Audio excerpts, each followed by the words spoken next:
आज हामी चर्चा गर्दैछौँ दुई छोराका साथ रुँदै नेपालबाट बिदा भएकी फिलिपिनो जोयाको बारेमा।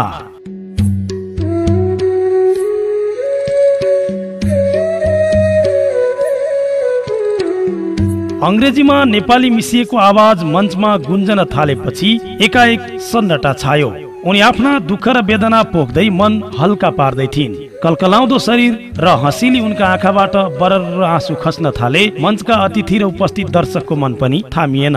सबै भक्कानिए आँखाबाट बगेका आँसु पुस्न थाले।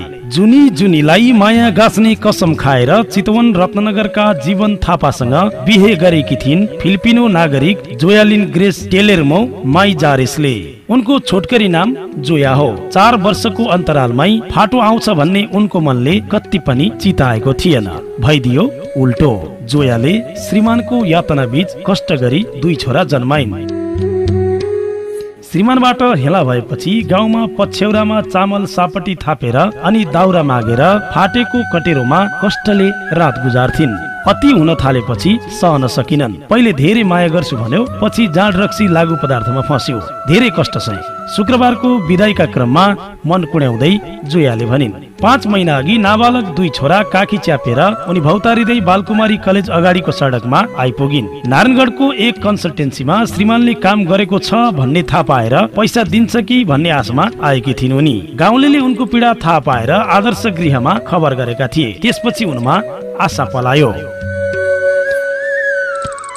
3.5 वर्ष अघि चितवनका जीवनलाई उनले दुबईमा कामको सिलसिलामा भेटेकी थिइन्। 7 छोराछोरीका एक्ला कमाई गर्ने अभिभावक जोयाका बुबा रेन्याई थिए। मेकानिकल टेक्निसियन बुबाको कमाईले परिवार धान्न मुस्किल भएपछि जोया पैसा कमाएर परिवारको गर्जो टार्ने धोको बोकेर दुबई पुगिन्। केएफसी अमेरिकन भन्ने रेस्टुराँमा काम पाइन्। काम गर्दा नेपाली केटा जीवनसँग भेट भयो अनि माया गाँसियो। त्यसको केही महिनामै गल्ती गरेकाले जीवनलाई प्रशासनले समात्यो। आफ्नै 2-3 महिना जम्मा गरेको पैसाले उनलाई निकालेर नेपाल आउने सबै खर्च हालेकी हुँ जोयाले भनिन्। 3 वर्ष अघि नेपालमा 1 महिने पर्यटक भिसामा सँगसँगै आइन्। 1 महिने भिसा सकिएपछि जीवनले च्यातेर फ्याँकिदिए। बाँकी रहेको पहिलो र अन्तिम पाना राखिन् उनले। कुनै कानुनी प्रक्रिया बिना नै श्रीमान श्रीमती भएर बसे। बीचमा रत्नगरको बकुलहर पर्सौनी सौराचोक लगायत क्षेत्रमा रेस्टुराँ नै खोलेर बसे। श्रीमानका कारण सम्बन्धमा दरार आएपछि उनलाई फर्कन कानुनी व्यवधान खडा भयो।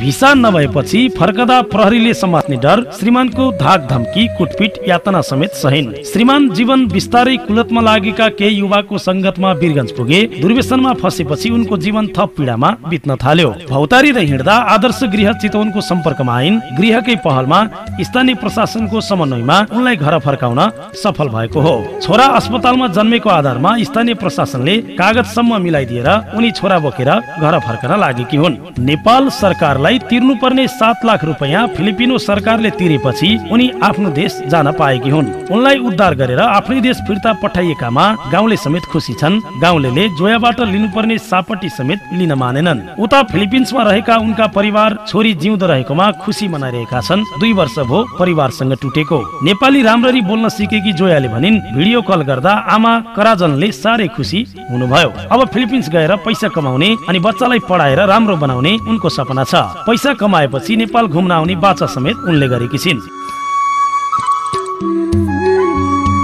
यता प्रमाण जुटाउन आदर्श गृहलाई अहिलेसम्मकै ठूलो समस्या परेको सञ्चालिका मीना खरेल बताउँछिन्। तर बिहे दर्ता नभएको र प्रमाण जुटाउन नसकिएकाले श्रीमानमाथि मुद्दा चलेको छैन। चितवनका प्रमुख जिल्ला अधिकारी विनोद प्रकाश सिंह त्यस्ता मान्छेलाई कानुनी दायरामा ल्याउने प्रयास अघि बढाउनु पर्ने बताउनुहुन्छ।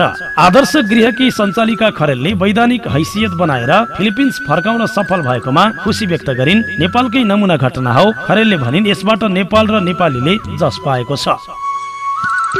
नेपाली श्रीमानले पीडा दिए पनि नेपाल र नेपालीको मन साह्रै ठूलो रहेको भन्दै जोयाले आफ्नो उद्धार भएकोमा खुसी व्यक्त गरिन्। आदर्श गृहले गरेको पहललाई कहिल्यै नभुल्ने बताइन्। प्रहरी प्रमुख बसन्त कुमार, महिला तथा बालबालिका कार्यालयकी प्रमुख शान्ता पौडेल, महिला नेत्री पार्वती रावल र सरिता केसी, जिल्ला न्यायाधिवक्ता मणिराम नेउपाने लगायतले विदेशी चेलीलाई घर फर्काउन सफल भएकोमा खुसी व्यक्त गर्दै आदर्श गृहको प्रशंसा गरेका थिए।